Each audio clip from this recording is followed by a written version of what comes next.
আসসালামু আলাইকুম। New commerce কোচিংয়ের পক্ষ থেকে আমি নাজমুল হাসান শরীফ সবাইকে জানাই আন্তরিক শুভেচ্ছা এবং অভিনন্দন। নিউ কমার্স কোচিংয়ের ধারাবাহিক প্রক্রিয়ার আজকের আলোচনার বিষয় হচ্ছে 2021 সালের এইচএসসি পরীক্ষার্থীদের অ্যাসাইনমেন্টের সমাধান। এখন আমি যেই অ্যাসাইনমেন্টটি সমাধান করে দিব চতুর্থ সপ্তাহের হিসাব বিজ্ঞানের 3 নাম্বার অ্যাসাইনমেন্টটি।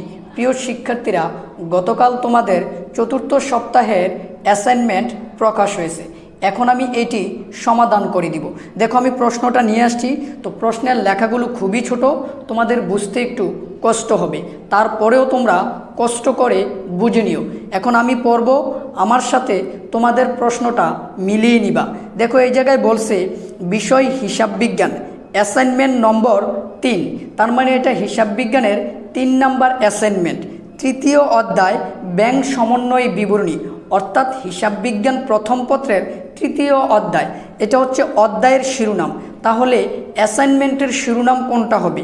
অ্যাসাইনমেন্টের শিরোনাম হবে এই যে নগদ অর্থের স্বচ্ছতা নিশ্চিতকরণে ব্যাংক সমন্বয় বিবরণী প্রস্তুতকরণ।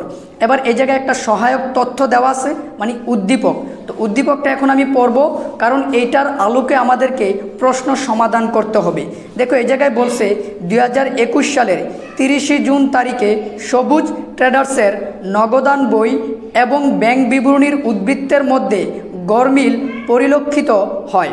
নিম্নে এ সংক্রান্ত প্রয়োজনীয় তথ্য উপস্থাপন করা হলো। 1.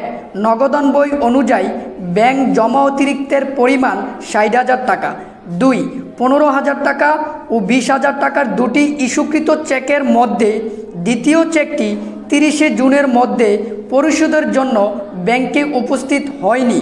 3 নম্বর, 10,000 টাকা ও 9,000 টাকার দুটি চেক আদায়ের জন্য ব্যাংকে জমা দেওয়া হয়েছিল।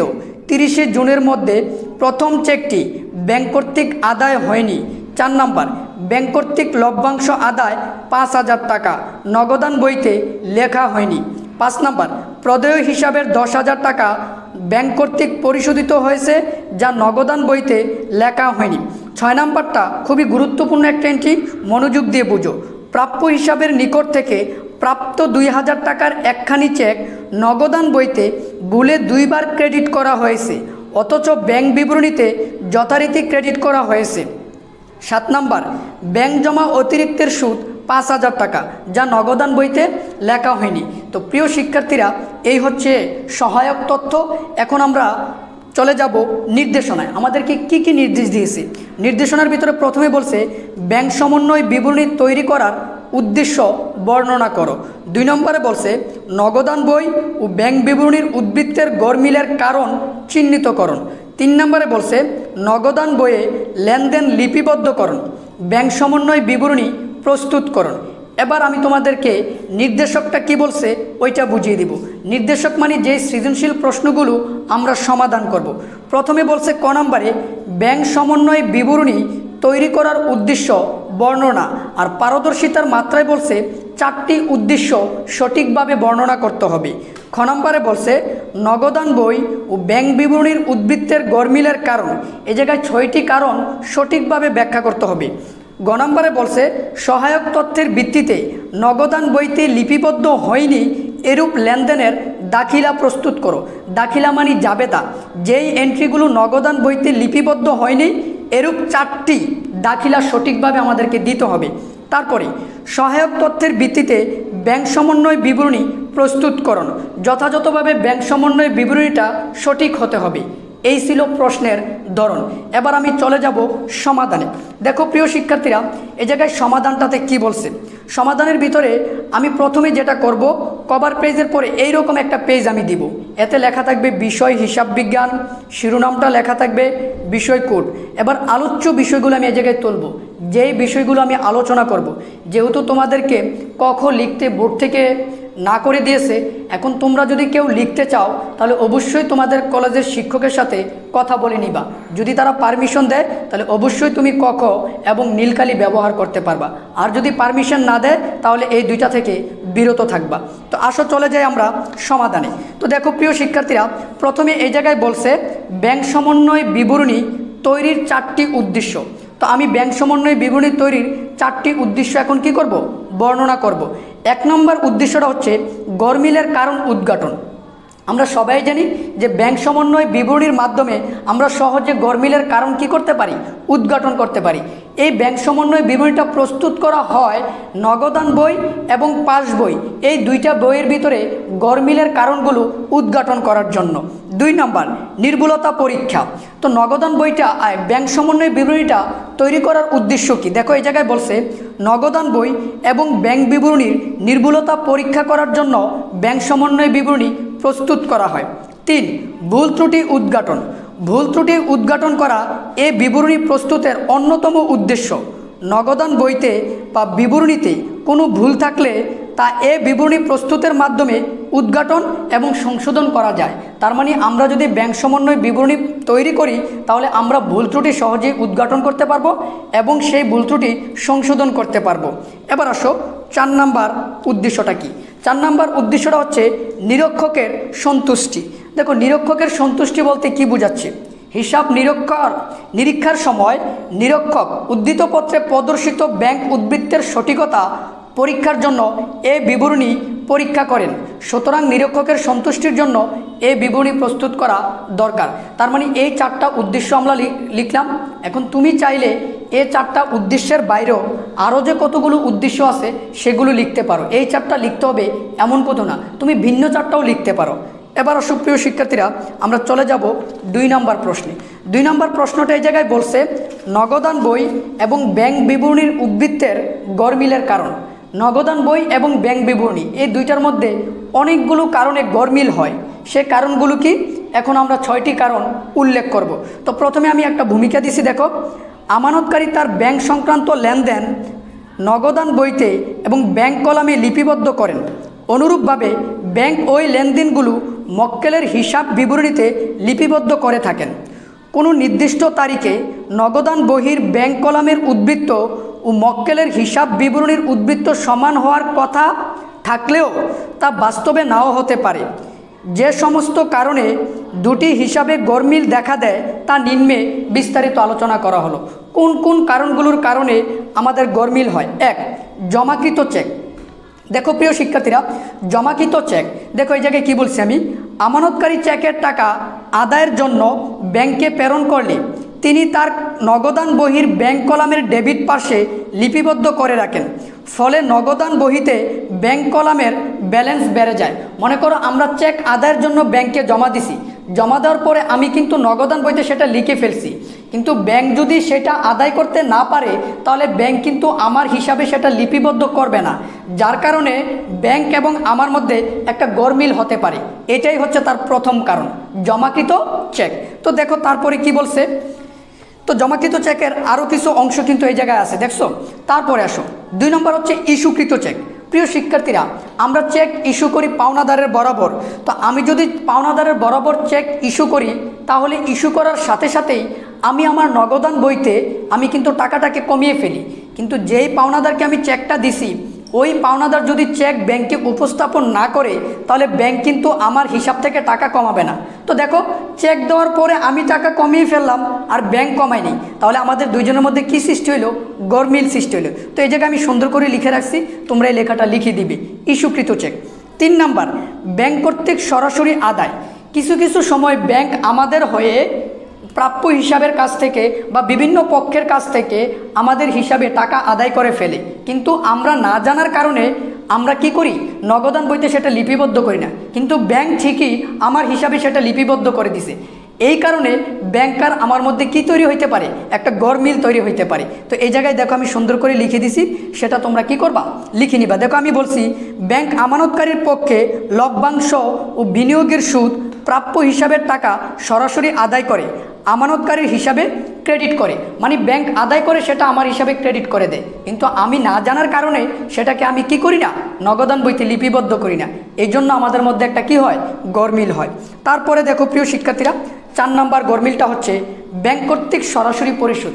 ব্যাংক বিভিন্ন সময় আমাদের হিসাব থেকে পাওনাদারকে বা বিভিন্ন বিল পরিশোধ করে দেয়। এখন ব্যাংক আমার হিসাব থেকে যদি কোনো বিল বা পাওনাদারকে কোনো কিছু পরিশোধ করে দেয় পরিশোধ করার পর ব্যাংক সাথে সাথে আমার হিসাবে সেটা কমিয়ে ফেলে, কিন্তু আমি না জানার কারণে আমার হিসাব থেকে সেই টাকাটা আমি কি করি না, কমাই না। এর জন্য আমাদের মধ্যে একটা গরমিল সৃষ্টি হয়। তো এটাও একটা কারণ ব্যাংক কর্তৃক সরাসরি পরিশোধ। এবার আসো 5 নম্বর, ব্যাংকে জমাকৃত চেক ও প্রাপ্য নোটের অমর্যাদা। মনে করো আমি চেক ব্যাংকে জমা দিছি, এটা ভালো করে বুঝো, আমি চেক ব্যাংকে জমা দিছি। তো আমি যদি চেক ব্যাংকে জমা দেই, জমা দেওয়ার পর সাথে সাথে আমি কিন্তু আমার নগদান বইতে টাকাটাকে প্লাস করে ফেলি, মানে বৃদ্ধি করে ফেলি। কিন্তু ওই চেকটা যদি অমর্যাদা হয়, মানে ব্যাংক যদি সেটাকে প্রত্যাখ্যাত করে, তাহলে কিন্তু ব্যাংক আমার হিসাবে ওই টাকাটা কি করবে না, জমা করবে না। এই কারণে ব্যাংক আর আমার মধ্যে কি হয়, একটা গরমিল সৃষ্টি হয়। এইটাও একটা গরমিল সৃষ্টির কারণ, ব্যাংকে জমাকৃত চেক ও প্রাপ্য নোটের অমর্যাদা। তারপরে আসো প্রিয় শিক্ষার্থীরা, আরও একটা দিতে বলছে, 6 নম্বরটা লিখছি আমি, প্রদেয় নোট ও ইস্যুকৃত চেকের অমর্যাদা। দেখো প্রদেয় নোট ও ইস্যুকৃত চেকের অমর্যাদাটা কি বলছে। প্রদেয় নোট পরিশোধের জন্য ব্যাংকের প্রতি নির্দেশ দেওয়া হলে বা চেক ইস্যু করা হলে আমানতকারী তার নগদান বহির ব্যাংক কলামে ক্রেডিট পার্শ্বে এন্ট্রি দিয়ে থাকেন, কিন্তু ব্যাংক উক্ত নোট এবং চেকের টাকা পরিশোধ না করলে, অর্থাৎ আমানতকারীর হিসাবে ডেবিট না করলে উক্ত দুটি হিসাবের মধ্যে গরমিল দেখা দেয়। এখন আমি ব্যাংকের বললাম চেক আপনি দিয়ে দিবেন, এই কথাটা বলে আমি আমার হিসাব থেকে টাকা কি করছি, কমিয়ে ফেলছি, মানে মাইনাস করে ফেলছি। কিন্তু ব্যাংক যদি ওই চেকের টাকাটা পরিশোধ না করে, তাহলে ব্যাংক কিন্তু আমার হিসাব থেকে টাকা কমাবে না। এই জন্য ব্যাংক এবং আমার মধ্যে একটা গরমিল সৃষ্টি হবে। এই ছিল 6টা গরমিলের কারণ। তো এই 6টা বাদে আরও গরমিলের অনেক কারণ আছে, তোমরা সেই কারণগুলো চাইলে দিতে পারো, এই 6টা দিতে হবে এমন কোনো কথা নেই।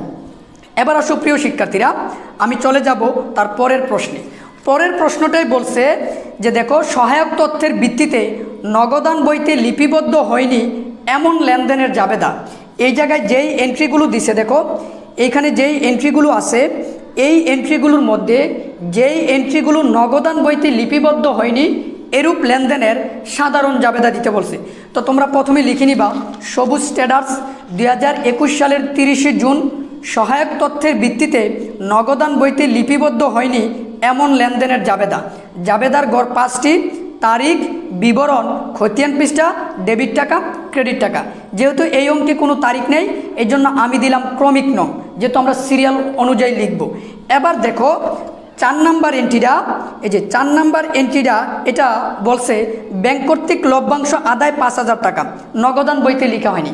মানে ব্যাংক লাভের অংশ আদায় করছে, যেটা আমি নগদান বইতে লিখি নাই। তাহলে এটার জাবেদা কী হবে, যেহেতু টাকাটা ব্যাংক আদায় করছে, আমার ব্যাংকে টাকা বাড়ছে, এই জন্য ব্যাংক হিসাব ডেবিট। কিসের বিনিময়, লভ্যাংশের বিনিময়। আর লভ্যাংশ আমাদের জন্য একটা আয়, আয় বৃদ্ধি পাইলে সবসময় ক্রেডিট দিকে বসে, এই জন্য লিখবা ব্যাংক হিসাব ডেবিট, লভ্যাংশ আয় হিসাব ক্রেডিট, সমপরিমাণ টাকা ডেবিট, সমপরিমাণ টাকা ক্রেডিট।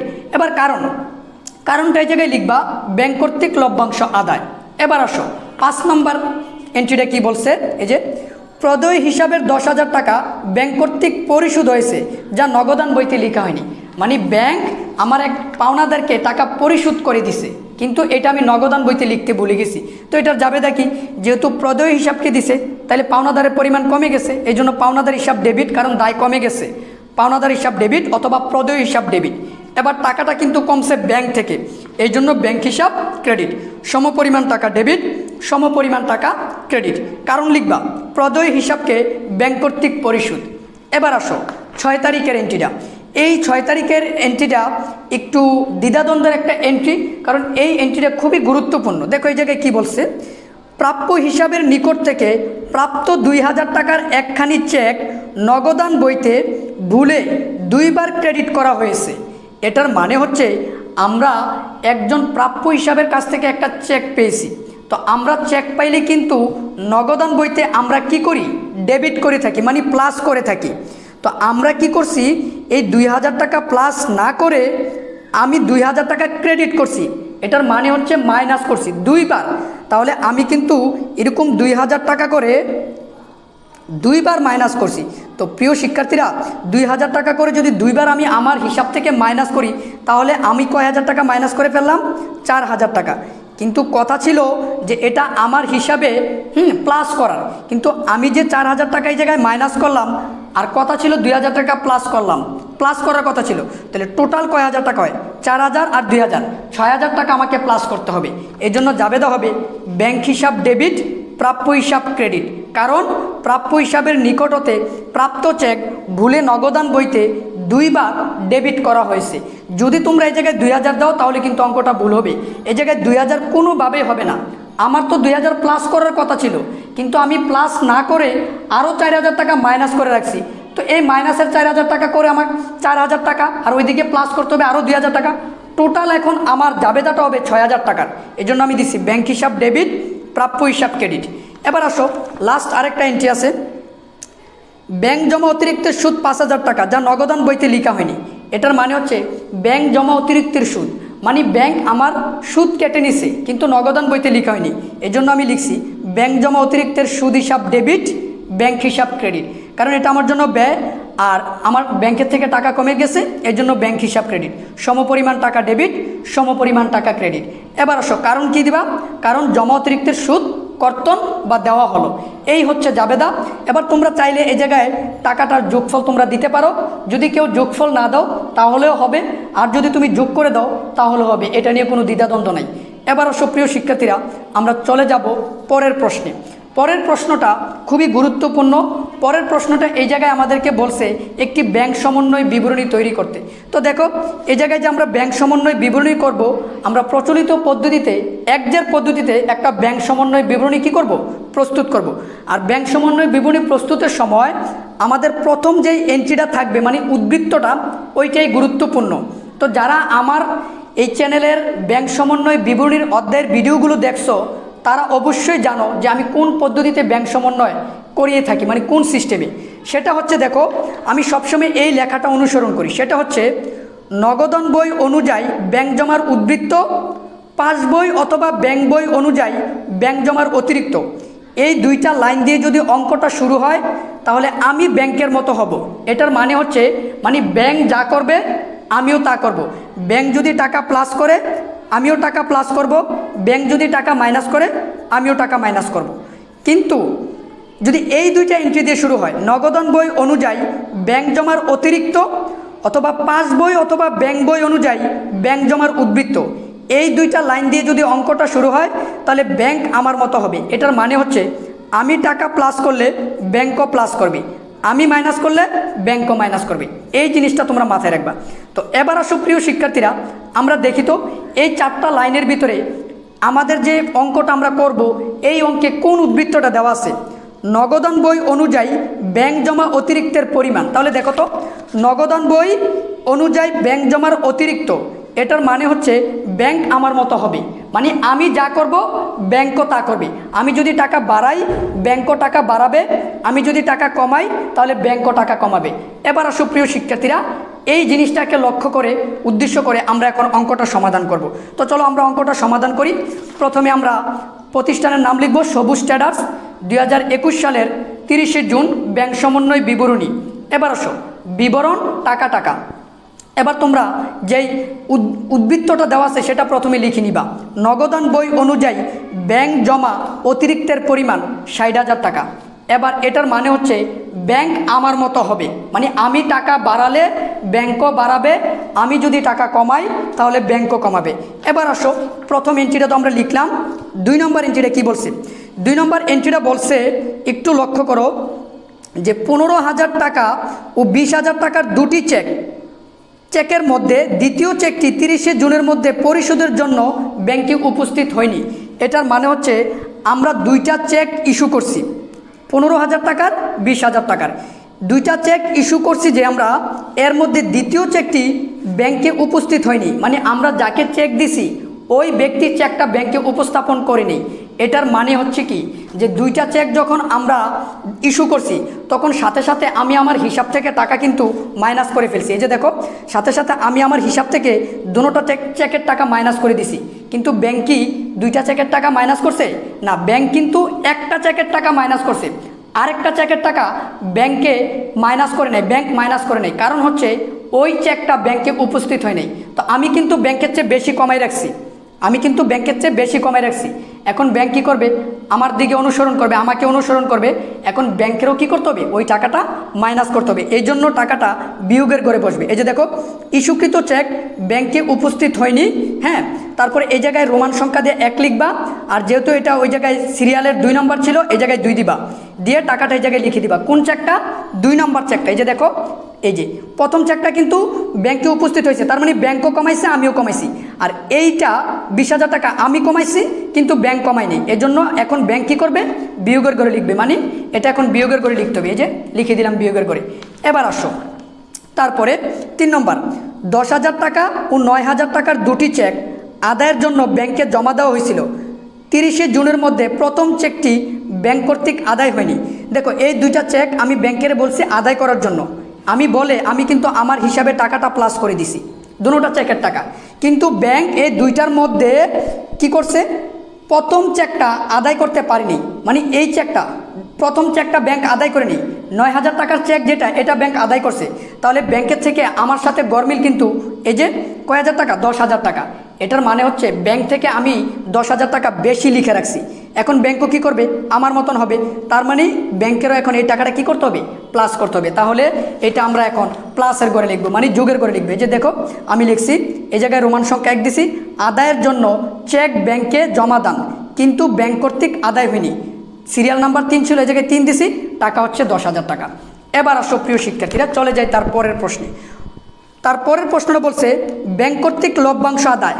এটার মানে হচ্ছে ব্যাংক লভ্যাংশ আদায় করছে, আদায় করে ব্যাংক কিন্তু আমার হিসাবে টাকাটা প্লাস করে দিছে, কিন্তু আমি কিন্তু সেটা লিখি নাই। তার মানে আমি কি প্লাস করছি না, আমি কিছুই করি নাই। তো ব্যাংক বাড়ায় রাখছে, আমি কি বাড়াইছি না। এখন ব্যাংক কাকে অনুসরণ করবে, আমাকে। তো যেহেতু আমি টাকাটাকে বাড়াই নাই, এখন ব্যাংক কী করতে হবে, নিজে বাড়াই ফেলছিল, এখন ব্যাংক কী করবে, মাইনাস করবে। তার মানে এই এন্ট্রিটা বিয়োগের করে বসবে। তো এই জায়গায় সিরিয়াল অনুযায়ী রোমান সংখ্যা 2 দিবা, লিখবা ব্যাংক কর্তৃক লভ্যাংশ আদায়, তারপরে সিরিয়ালের 4 তারিখ দিয়ে টাকাটা বিয়োগের করে লিখে দিবা। এবার আসো, চলে যাব তার পরের প্রশ্নে। পরের প্রশ্নটা বলছে প্রাপ্য হিসাবের নিকট থেকে প্রাপ্ত 2,000 টাকার একখানি চেক নগদান বইতে ভুলে 2 বার ক্রেডিট করা হয়েছে, অথচ ব্যাংক বিবরণী যথারীতি ক্রেডিট করা হয়েছে। এটার মানে হচ্ছে প্রাপ্য হিসাবের নিকট থেকে যখন আমরা কোনো চেক পাই, তখন আমরা টাকাটাকে কি করার কথা ছিল, ডেবিট করার কথা ছিল। ডেবিট মানে আমরা প্লাস করব, কিন্তু আমরা ডেবিট না করে আমরা ভুলে ক্রেডিট করে রাখছি, মানে মাইনাস করছি। তো আমি যে মাইনাস করছি, আমি কিন্তু 2 বার মাইনাস করছি। এই যে দেখো, এরকম 2 বার মাইনাস করছি। তো আমি যদি 2 বার মাইনাস করি, তাহলে আমি কয় হাজার টাকা কমাই রাখছি, 4,000 টাকা। কিন্তু নিয়ম অনুযায়ী ছিল আমার 2,000 টাকা প্লাস করার কথা ছিল, কিন্তু আমি তো প্লাস করিই নাই, বরং আমি 4,000 টাকা মাইনাস করে রাখছি। এখন আমাকে কি করতে হবে, এই জায়গায় 4,000 আর এই জায়গায় 2,000, টোটাল হয় কত, 6,000 টাকা। এখন আমি কিন্তু মাইনাস করে রাখছি। তো ব্যাংক কাকে অনুসরণ করবে, আমাকে। এখন ব্যাংক যদি আমাকে অনুসরণ করতে হয়, তাহলে ব্যাংক কোথায় নামতে হবে, নিচের দিকে নামতে হবে। তার মানে এই এন্ট্রিটা বিয়োগের ঘরে বসবে, টাকা হবে 6,000 টাকা। এই যে দেখো, প্রাপ্য হিসাবের নিকট হতে প্রাপ্ত চেক 2 বার ক্রেডিট করা হয়েছে। এবার সিরিয়াল নাম্বার দিবা, দিয়ে 6,000 টাকা এই জায়গায় লিখে দিবা, আর এই জায়গায় রোমান সংখ্যা দিয়ে 3 দিবা। এবার সুপ্রিয় শিক্ষার্থীরা, আরও একটা এন্ট্রি আছে, ব্যাংক জমা অতিরিক্ত সুদ 5,000 টাকা নগদান বইতে লেখা হয়নি। এটার মানে হচ্ছে যে ব্যাংক আমার হিসাব থেকে সুদ কেটে নিছে, কিন্তু আমি নগদান বইতে লিখিনি। তো ব্যাংক তো টাকাটাকে কমাই ফেলছে, মানে মাইনাস করে ফেলছে, কিন্তু আমি কি মাইনাস করছি না। এখন যেহেতু আমি মাইনাস করি নেই, এখন ব্যাংক আমাকে অনুসরণ করবে, এই জন্য ব্যাংক আবার উপরের দিকে উঠবে, মানে প্লাসের দিকে উঠবে। এই জন্য এই এন্ট্রিটা প্লাসের ঘরে বসবে, যুগের ঘরে। সিরিয়াল নাম্বার দিবা, দিয়ে লিখবা ব্যাংক জমা অতিরিক্তের সুদ, তারপরে ওই প্রশ্নের সিরিয়াল নাম্বারটা এই জায়গায় দিবে, দিয়ে টাকাটা এই জায়গায় লিখে দিবে। তাহলে আর কোনো এন্ট্রি নাই, এই ছিল এন্ট্রি। এবার এই 3টা টাকা আমরা যোগ করে যে টাকাটা হবে, এটা আমরা এই জায়গায় লিখে দিব। এই লিখার পর এই টাকাটা এটার সাথে যোগ করব, যোগ করে যেটা হবে এটা এই জায়গায় লিখব। লিখার পর এবার এই টাকাগুলো যোগ করে যেটা হবে এটা এই জায়গায় লিখব। লিখার পর এটা কিন্তু বিয়োগ করতে হবে, এই জন্য এই রেজাল্টটা এটা থেকে আমরা বিয়োগ করব। বিয়োগ করার পর যেটা আসবে এটা হচ্ছে আমাদের ব্যাংক সমন্বয় বিবরণীর উদ্বৃত্ত, মানে রেজাল্ট। এই জায়গায় আমরা লিখে দিব ব্যাংক বিবরণী অনুযায়ী ব্যাংক জমা অতিরিক্ত 54,000 টাকা। তো প্রিয় শিক্ষার্থীরা, কিভাবে ব্যাংক সমন্বয় বিবরণীটা প্রস্তুত করতে হবে আশা করি বুঝতে পারছো। আরও বিস্তারিত বুঝতে হলে তোমাদেরকে বোর্ডে আমি করানোর প্রয়োজন ছিল। তো তোমরা আমার এই অধ্যায়ের ভিডিওগুলো যদি দেখো, ইনশাল্লাহ ব্যাংক সমন্বয় বিবরণী তোমাদের কোনো সমস্যা হবে না। তো আশা করি ভিডিওটি তোমাদের উপকারে আসবে। যদি ভিডিওটি তোমাদের উপকারে আসে, অবশ্যই ভিডিও শেষে একটি লাইক, কমেন্ট এবং শেয়ার করতে হবে বন্ধুদের মাঝে। যারা সাবস্ক্রাইব করছো তাদেরকে অসংখ্য ধন্যবাদ। ভালো থাকো, সুস্থ থাকো। আসসালামু আলাইকুম।